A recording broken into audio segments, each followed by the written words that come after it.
Whoop. I see it streaming live. Yay. Yeah. Okay, so I believe, are now live on Facebook. Well, So good afternoon, Pastor Sheila. It's great to hello. see you. Good to And see you good as well. afternoon. We Couple of have our special, oh, sorry, I'm talking over you. Sorry. no, no problem. And I want to introduce a special guest joining us today, Kenya Madison-Gabler, who is Hello. hello, Kenya, a friend of mine, um, and introduced her to Pastor Sheila. Kenya is originally from the St. Louis area and was originally a member at United Hebrew Congregation and then moved to Chicago. And so we thought in this discussion of diversity, and especially in the times that we're in, as you know, each of us, we are not speakers for our entire community. We just speak on behalf of ourselves. But one of the things that we thought would be nice today and having Kenya in is Kenya sits, when we talk about intersectionality, which we all are at intersections of various communities, it is wonderful to have Kenya here with us because Kenya is I guess we'd say, a Black Jew, a Jew of color, an African American Jew, and so sits at this intersection at this time. And I certainly know, as Pastor Sheila and I talked a little bit last week, there are lots of discussions in the Jewish community with regard to the movement of Black Lives Matter, not the sentiment of Black Lives Matter, but the movement of it, and just the ongoing conversations of this time that we're living in. And so, Kenya, it is great to be with you and be a part of this conversation. And I don't know, I think the place where I'd like to start for all of us is really in this conversation to talk about what we know historically of the relationship between the African American community and the Jewish community, which especially 50 plus years ago, in many places was a very strong relationship during the civil rights movement. I don't know, Pastor Sheila, do you want to talk a little bit to that time? Are you going back into the 1964 civil rights movement? Sure, yes. Okay.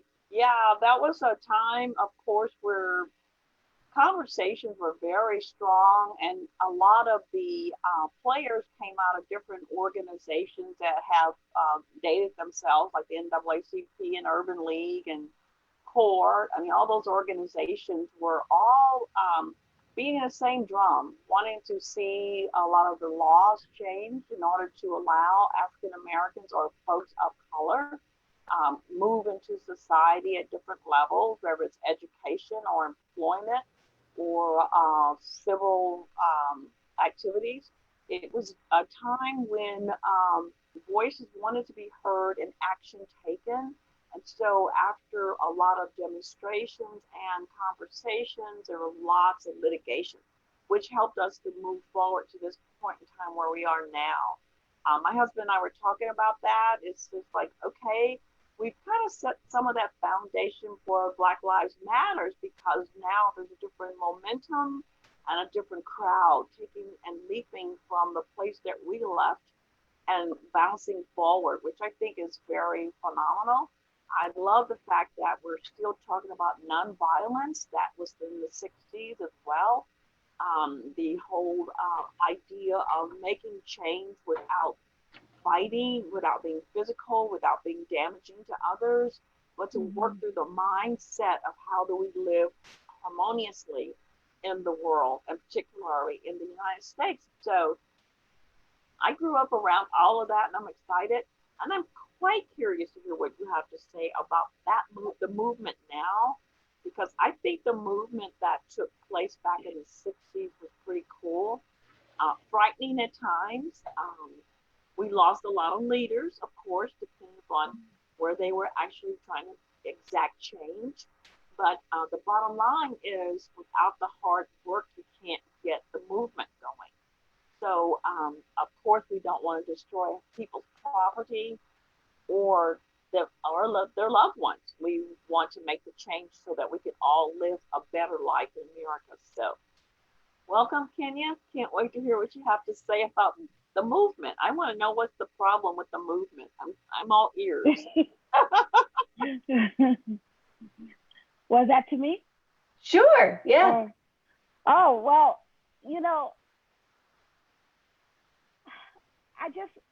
okay, what's the problem with the movement? Wow, that's a big question.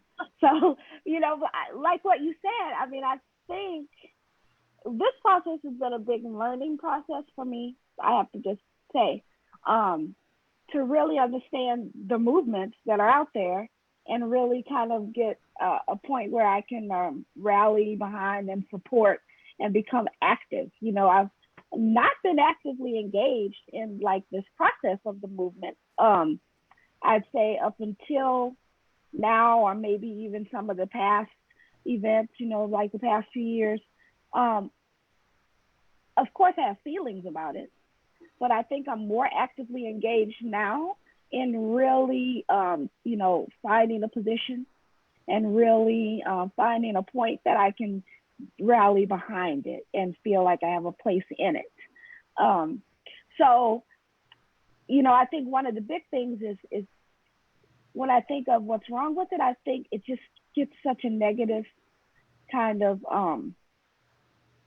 I think from people's understanding personally of what you're really saying when you say Black Lives Matter, I think there's this negative kind of stigma about that statement, Black Lives Matter. So what are you trying to say? Are you saying that no one else matters? No, that's not what you're saying. And I think that's the big debate right now, because you have to understand that there's so much behind that, and when you look at the news and you look at who's being the most affected by the negativity or by the discrimination, by these things right now. I mean, there are a lot of groups that are being affected, but,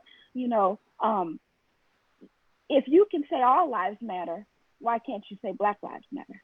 Like, why is it so hard, I feel, for people to say those words? And, I think that's the test. If you really are going to stand behind the idea that all people matter, then you have to be able to say, stand behind, rally behind, support, and, find your place in the movement of Black Lives Matter. They work together, they work in tandem. So I don't find a problem saying those words, of course, but, I am Black. But, I think sometimes it's hard to talk in groups and talk with people and say it and feel comfortable, because then it becomes, that argument, like, why does it have to be a either or? Right. If you believe in one, why can't you just believe in the other? And they all work together and say, Black Lives Matter, all lives matter. I understand Black Lives Matter as a group, because I understand that when I say that, I'm talking about a specific set of issues that have to be addressed in terms of Black lives, Black and brown people, that other groups in the all lives matter category maybe do not have to face. Yes, I believe that all, people have rights in terms of LGBTQ and, Black and brown, there's a specific set of issues that we have to address and talk about and, be comfortable in seeing the issues in order to, I guess, address that group. So I just think that every group has issues and problems, and institutions that need to be challenged in order to address the needs, serve the needs, and rally behind that specific group. So I have a question that I want to delve into. And first, I want to absolutely say Black Lives Matter, 100%. And I'm not one that needs to say all lives matter. I think the question I want to delve into when we talk about movements is what happens when our movements start to deal in that intersection. And so I don't know if I have the right words. Do we start to then focus out on other things? And so, for instance, Kenya, what we can say that you and I have experienced in the Jewish community is, as we say Black Lives Matter, Mm-hmm. Then there's the question of, okay, what about the capital BLM that is the movement that sometimes crosses over an intersection that can be anti-Semitic or can be anti-Israel, which sometimes can feel anti-Semitic. Mm-hmm. And how do we, and I think a lot of movements start to I think the women's movement starts to have this issue as well, that we start talking about other things instead of focusing on what is it that we need to work through? How is it that we focus on Black Lives Matter, Brown Lives Matter, and make the changes that we need to make, setting aside all of the other things that might separate us and cause that separation? Does that make sense? And then I feel like we get caught up in a rhetoric that then separates us when we all really want to work together, but we get caught up in words and sentiments of one person or a few people that then we believe represents the whole. Can somebody help me understand, how does a movement like Black Lives Matter offend another heritage group, another ethnicity? I'm just trying to figure it out. I think the big picture is, right, all lives matter. However, because Black Lives Matter was focusing on police brutality and attacks on Black people of Black skin all over the world, that's the real conversation that people ought to remember. That's what it's about. But I just need to be enlightened. How would, let's say, a 99-year-old person would say, that's offending me as a 99-year-old person. How do you get there from Black Lives Matter? Just help me figure it out. So it comes from platforms and statements that happened in the past, or statements that could happen from individuals who are associated with, who might make comments against another group. Oh, okay. Did I say that clearly, Kenya? Would you say that differently? No, I think so. I mean, when I think about why people get so offended, I just think, sometimes I wonder, is it that you have a problem or you get offended because maybe deep down it's hard for you to put that focus on that group? Like maybe there's some block internally that you have, or a bias that you have. I mean, because it's hard to admit. I mean, we all have biases. We all do, no matter, Yeah.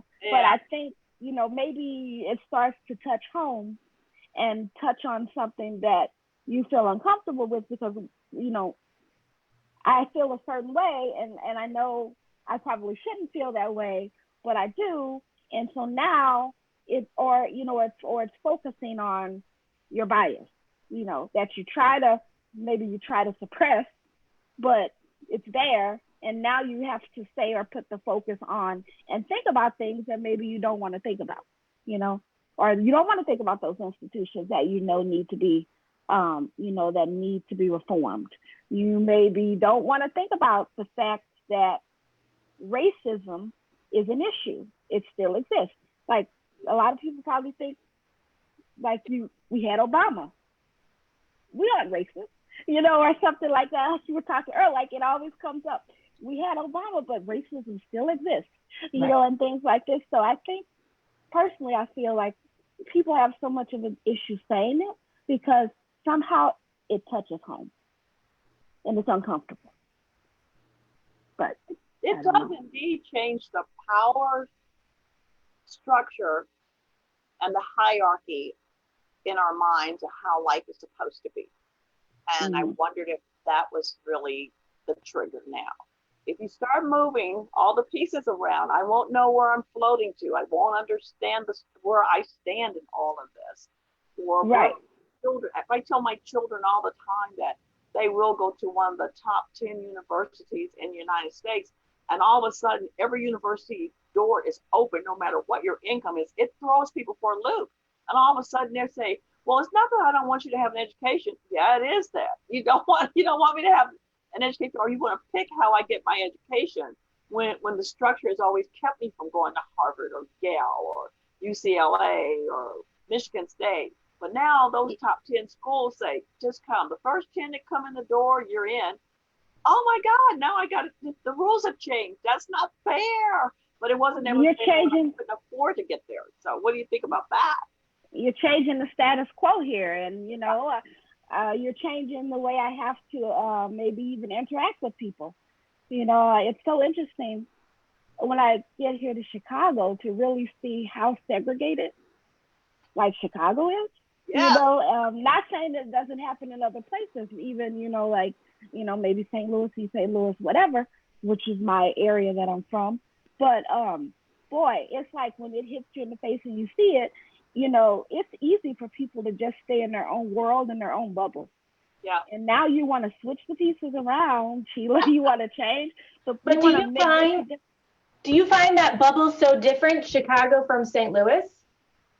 No, I think it's Chicago's just bigger, and it's so much more of it. But I think it's similar. When you think of suburbs versus St. Louis City, or you think of even East St. Louis, Metro East, I think it's very similar, and probably in a lot of different cities, like big cities, right? Detroit and New York. I mean, like, it's just a phenomenon that the United States has.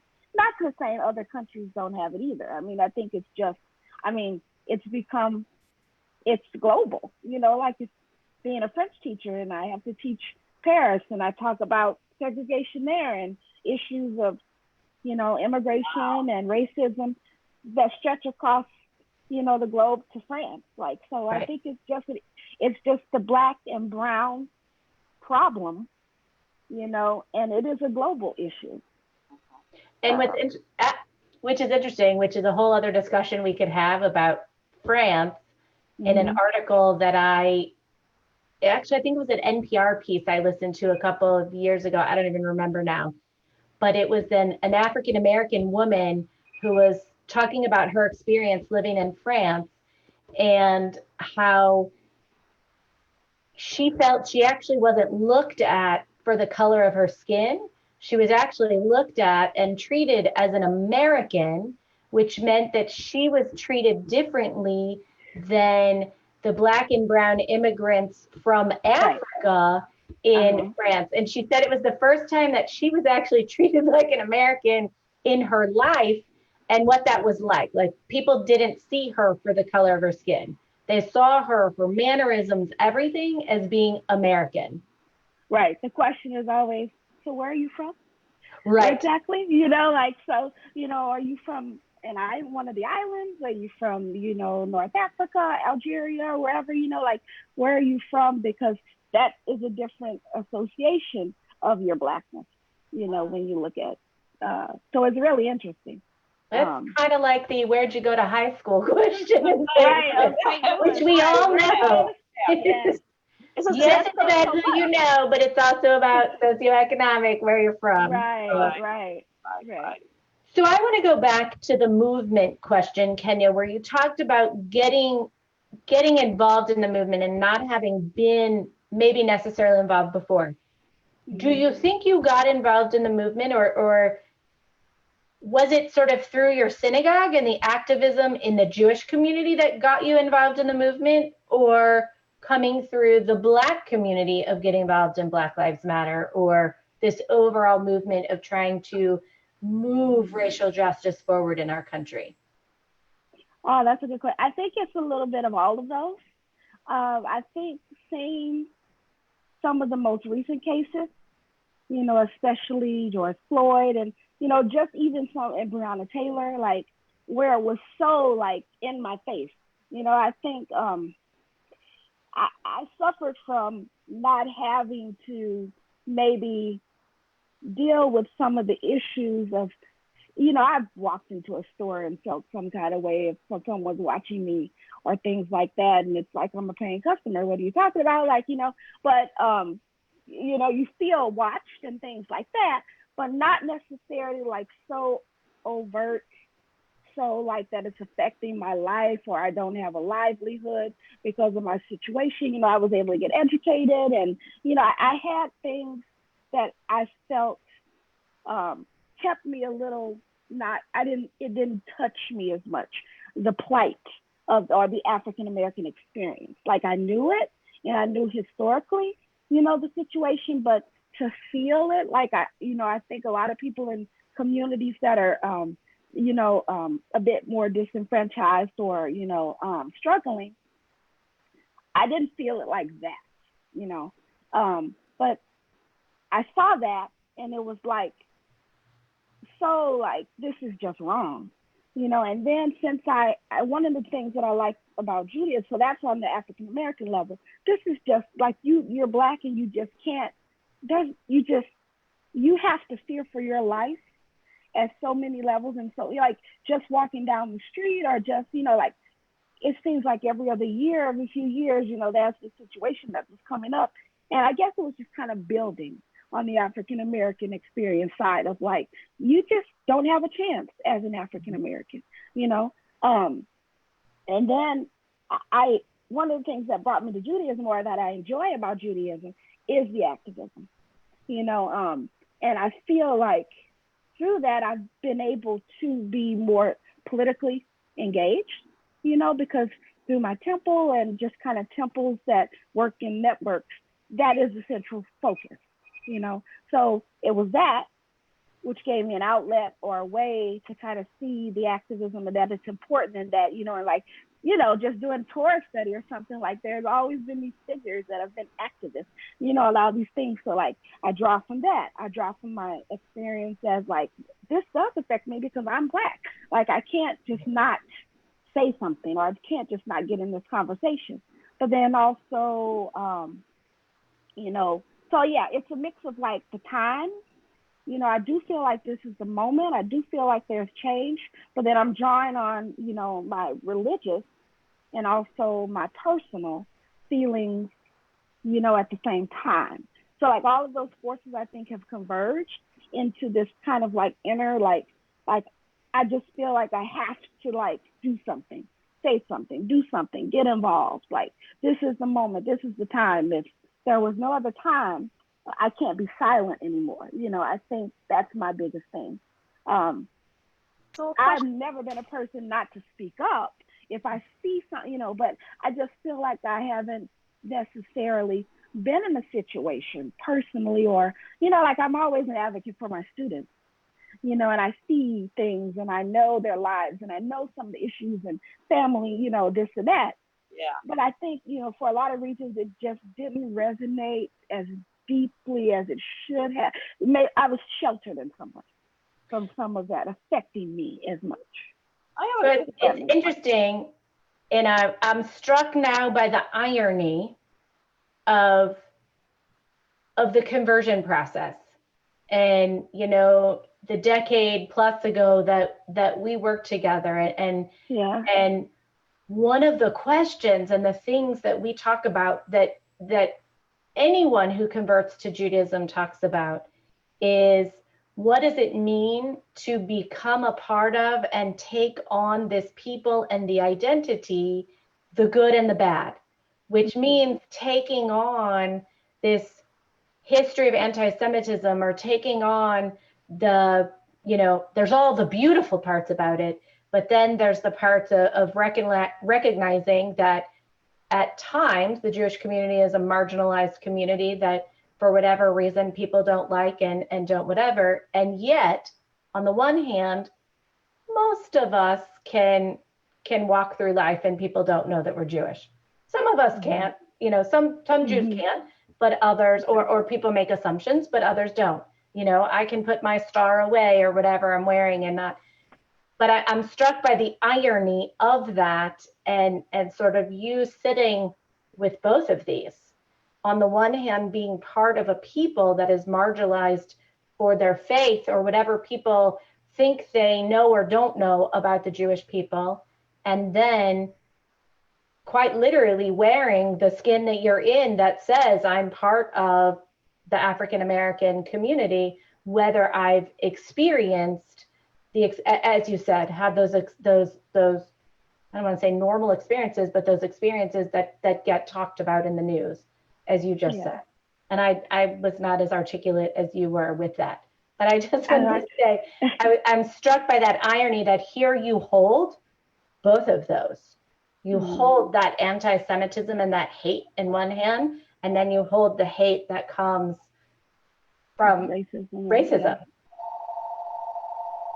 So, Sheila, I cut you off before. Yeah, I was going to try to jump in here for a minute, and I know it's a good question. Matter of fact, you actually went where I wanted to go.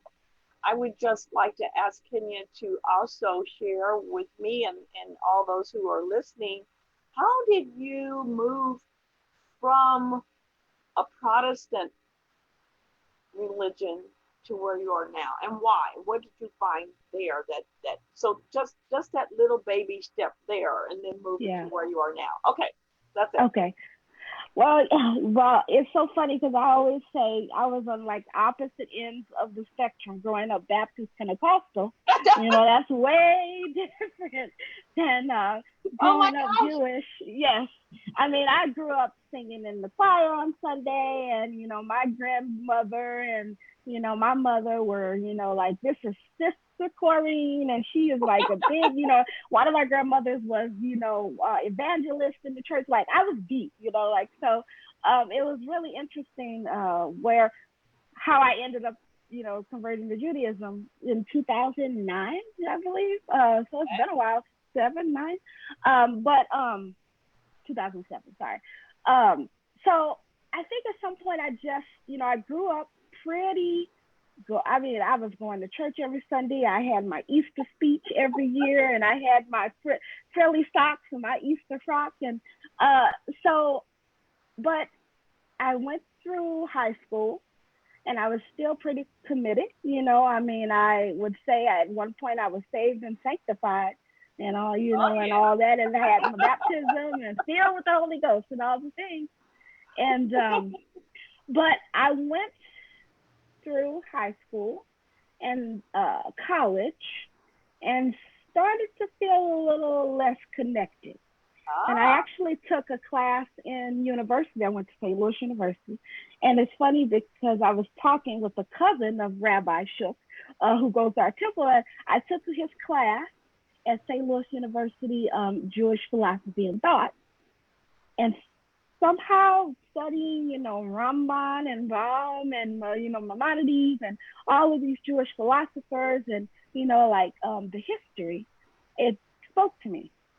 And what I grew up with wasn't speaking to me anymore, or wasn't speaking to me in the same way. Because I will say I feel that people may go through different religious experiences throughout their lifetime. So I don't know that you stay on the same path or trajectory, but it can change. So it wasn't speaking to me the same way. And I took this class and something spoke to my heart, and I wanted to go deeper and investigate. So I did, and I started reading, and that's the time that I was, advised her. I said, well, start talking to, rabbis, go to services, explore, learn more, see if that's really what you want to do. Is that really your choice, or is it just a momentary thing? So I did, and I found United Hebrew and started really, so it continued to speak with me. I took, some intro to Judaism classes, and really learned, and it spoke to me. And I decided, this is what this is where I think I want to be, and this is what's speaking to me now, and it still does. So I know that I made the right choice. At one point, there was a relationship with someone who was Jewish, but I always joke, I say, that didn't last, but I still had the feeling that I got something out of the religion, was still something that spoke. So it still does. And I still feel, when I go to, temple and I, say my prayers on Shabbat, like I still feel a connection, and I find a connection in a lot of different ways still with Judaism. So I don't know. I know somehow it just spoke to my heart at the right time, and it still does. So, I like the part about the relationship. You want to give us a little more? Well, it was funny. I mean, I took the class before I met, the person who was Jewish, but I thought, oh wow, okay, so maybe this is even more of a sign, because I met this person who's Jewish, and I was more Jewish than him was the running joke because he was not very, not very, observant in terms of, but he was very culturally Jewish, holidays and such and things. So, I got some info and knowledge there, and but that didn't last, that didn't work, but I was still committed to Judaism. And so I continued the process and formally converted. Yeah. So Do you find you have good friendships all across the board, or have your friendships shifted because you're Jewish? Well, it was hard for a while. My family relationships certainly shifted and changed for a while. It was very it was very antagonistic and very, our grandmother was praying sorry for my soul. And that was just like, I'm praying for you because the way, the truth, and the light. We had those conversations at first, and it was, even though I was like, but I chose your name as my part of my Hebrew name. And I want you to know that my family is still a part, and that doesn't matter to me. God, I'm praying for you, your soul. So that for a while, but then we decided that, I think we just need, if we're going to have a relationship, I think we need to just not talk about religion because we're not going to agree. Wow. So instead of, continuing, because we were moving apart, and I thought, I'm happy with my decision. And I made my decision under no duress. And I was very educated when I made it because I researched and for, a few years, I went through the process. So it wasn't, even though my family thought I made it maybe lightly or there was something behind it, it was my decision. And I was, late 20s, 30s, like it was my decision.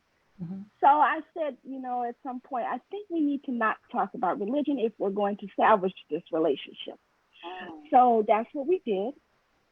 And now, it's not, I'll throw in a few tidbits of like, yeah, this is the holiday that we're celebrating now, or this is what I'm doing, or I made a holla. I throw little things in, but at first I just, you're at that point where you just want to educate. Like, this is all about Judaism, and this is what I'm doing, and this is my new life, and I don't eat that, and, but at some point I had to back off, and I had to ask them to.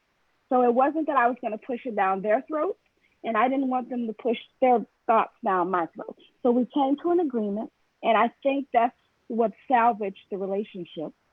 And friends, I don't think that they've necessarily turned away from me because of, it's more, distance because of, there's a physical distance. I'm in Chicago now. And so I don't, necessarily stay in touch as much, but my family's in a good place.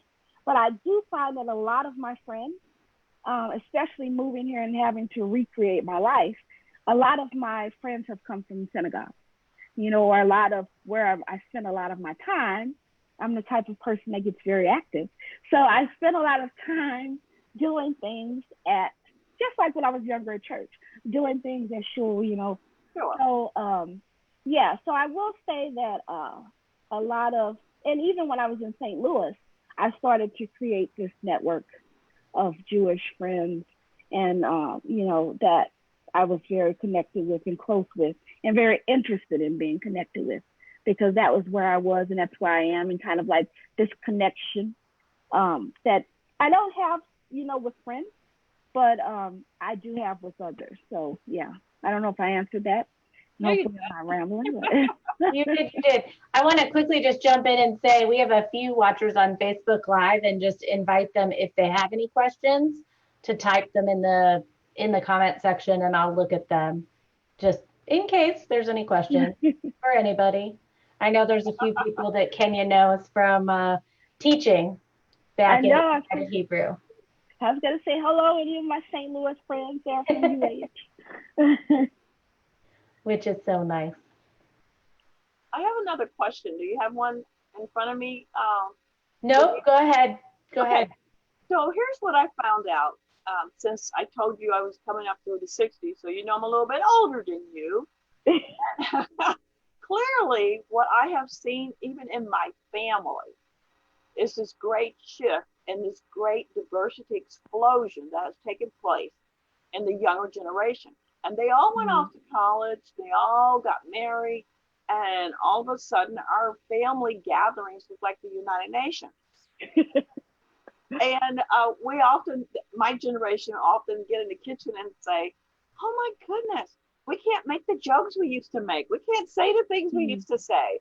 We have to be polite at every minute. Where there was a comfort level, you could make some kind of ethnic joke about somebody having chitlins or tripe or some type of meal item that is truly African American. So now that we have people from Puerto Rico, Aruba, Caucasian, you name it, in the family, we try to have a little bit of something for everybody, and it's changed dramatically. And so I'm asking you about your family structure. You may have seen that change, or it may be happening maybe with your generation, or maybe it'll be the younger ones. I'm just curious to know, what have you seen in your family history and marriages and children coming into the world? Is that for me or Rabbi Rosenberg? I think we both could probably answer it. I'll let you go, Kenya, and then I'll answer it afterwards. Okay. Well, it's funny. I actually married a Chilean, so I guess I am with that trend of kind of like new, cultural experiences coming into the family. So that was very interesting, and it's interesting because we have cultural differences, and things, that we talk about, or, just kind of that Hispanic experience. But it's still Black and brown. So that's interesting too, because we can relate on levels, but then we can't relate on levels, cultural levels and then social levels. But but my family is pretty still traditional, I think. I think I'm pretty much the one that they're like, oh, if anybody's gonna do it, it's Kenya. But I haven't seen it as much, with other members of the family. So my family's still pretty traditional and still, kind of, and not that I'm the only one who's gone to university, and things like that, but I would say I'm the one who kind of thinks a bit more outside of the norm of my family, so yeah. What about you, Brigitte? So on one side, I would say it's not so diverse, although I would say I'm for lack of a better term, the black sheep of that family. I think Kenya and I had lots of discussions years and years ago that my father's family is Southern Baptist. So you can just imagine that sort of, it's its own, besides religion, its own sort of culture. And then on my mom's side, being Jewish and being raised Jewish and finding that intersection of it. But then in my mom's family, among her siblings, my uncle married an African American woman, and I have a cousin who is mixed. He actually is even Muslim. He, came to Islam in his life. He has a son who is as Kenya sort of said, a mix of Black and brown. His mother, is Latina. And then I have a cousin, my aunt, who is Chinese. And so then there's, and so it does look different, as you said, but we're all from the same family, and we all love each other, and we all appreciate each other, and can, certainly have to learn about each other's different experiences and what we are experiencing and going through life, with, even though we come, on in one place from the same two people, our grandparents, and then, how different it looks from there. And often sort of thinking and wondering about that, of how different that is, and so on. But you're right, it's the nature of our families begin to change. And I think that's something that's coming in our country, as it's here, but it's a matter of people realizing it and recognizing the beauty that is in it. But I think there's also at times, that how do we also recognize that beauty and recognize that universalism when at times we also want to hold on to the particularism of some of our cultures, and I think that that's often something that gets sort of lost, especially in the discussions of racism, that we don't all have to be the same.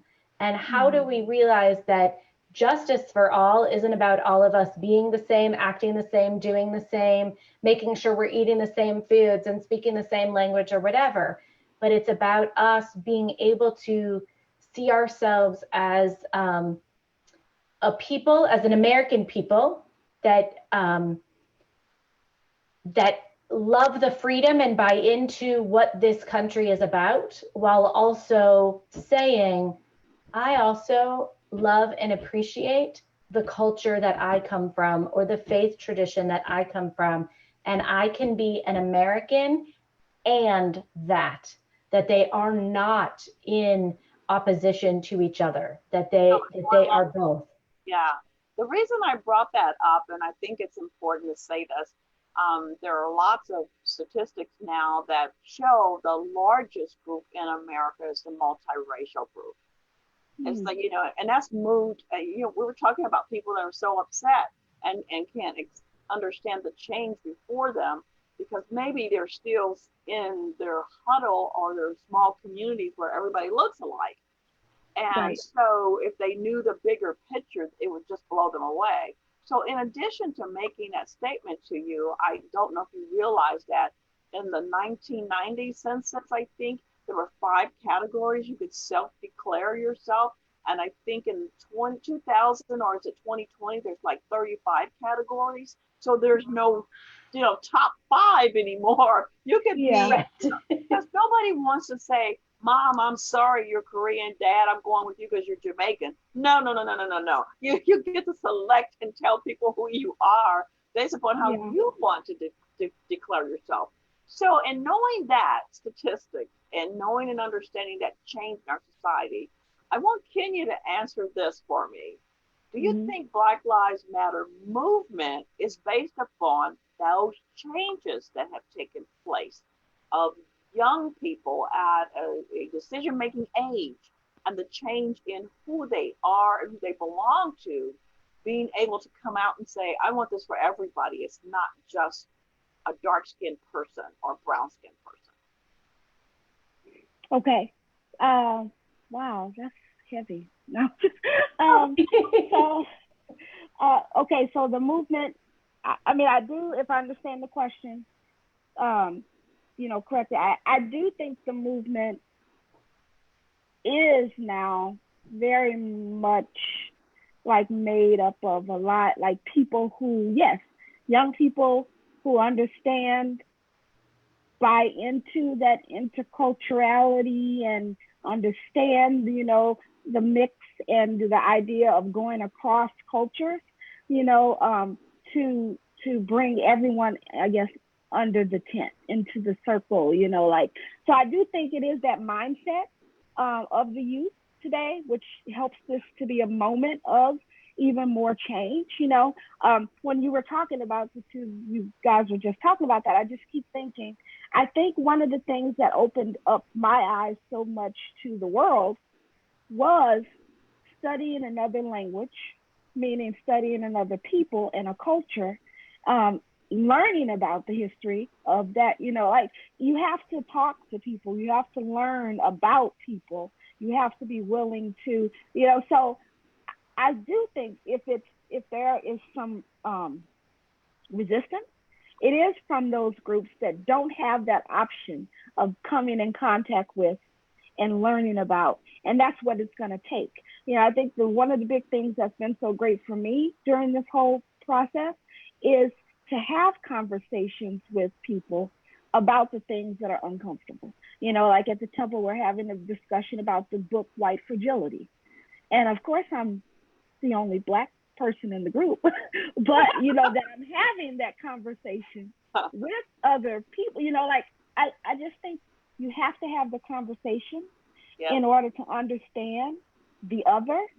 And how can you move forward if you don't understand the needs, the history, the feelings, and the sentiments of the other? How can you even communicate? I mean, I always tell my students, in order to communicate in the language, it's not all about just the words, because behind the words, there's so much more. There's that history and there, and if you talk to one person who speaks French, because that's where I'm coming from as a French teacher, they're going to have a different perspective on France, and so like, it just depends on who. So you have to understand that group and understand where they're coming from and the history and all the things that come into the feelings that they're bringing into this moment, and what they're asking for and why they're asking for it.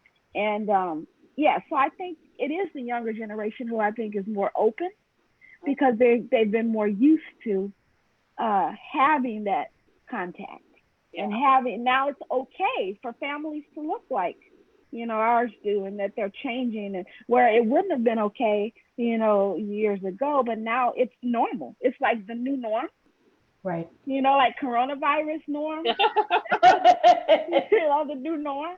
So now it's like, well, that's normal, because I went to school with students of other races, and I have friends who are and I've had foods that I understand, so I think that the new generation is so much more open to this idea of interculturality, and just working across cultures, and to find a common purpose that everyone can find some justice and find some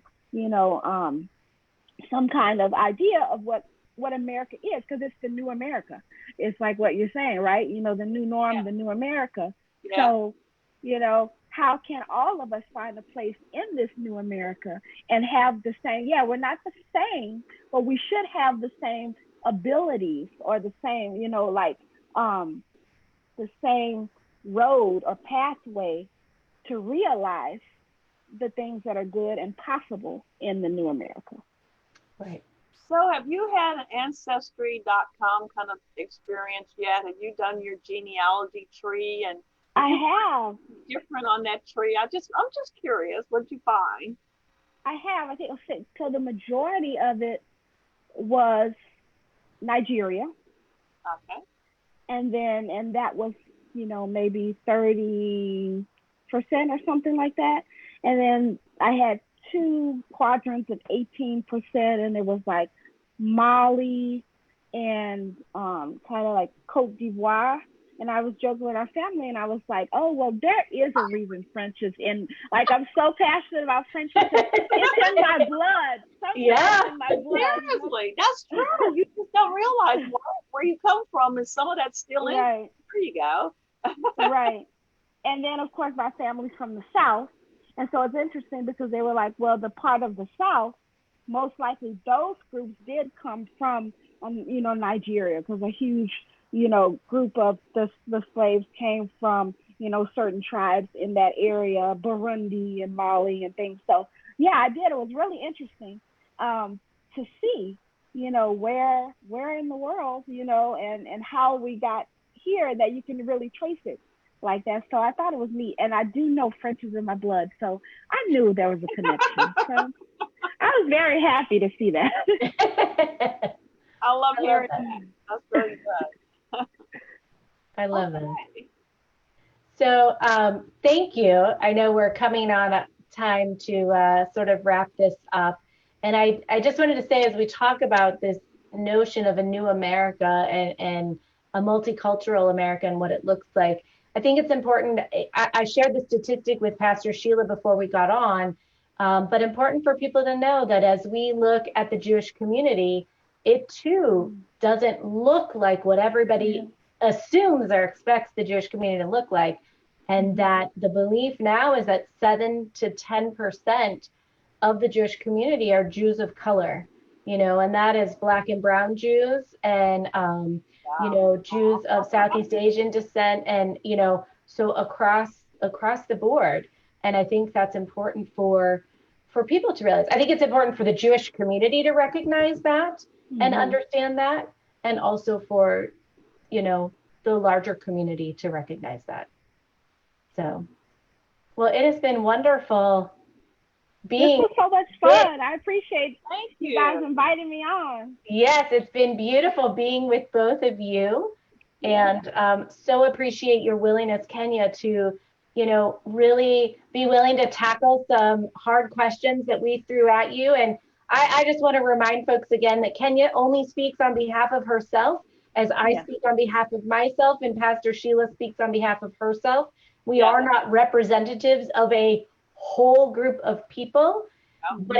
but it's important for us to all be in conversation. And once again, as we talk about diversity and diversity circles, as we're online, we just encourage people, even as Kenya said, get in conversation with people, be in Yeah. that conversation, because the only way we are going to break down these silos and these walls and truly enter into this moment of justice for all is to get to know each other and to understand each other. And it's then when we'll recognize that we have to work together Yeah. to do this. Clearly. That is why we have the title My Diversity Circle. We Yeah. continue to keep that circle going, and it's a continuous movement. And we'd like to enjoy you again down the road. And if you're interested ever in being a part of our conversations or some of our meetings, you are welcome to be a part of it. We're very open. So thank you Well, again. well, thank you so much. Like I was saying before, I love watching the video each week that you guys make. So I think this is an awesome idea. Okay. And I've enjoyed my time today. So count me in. Like whenever you want, I'm in. Fantastic, fantastic. All So right. as we sign off each time, what do we say? I love you, my friend. Yeah, Love you, my rabbi. Love you too, I love Kenya. you. All right, great to be with everybody.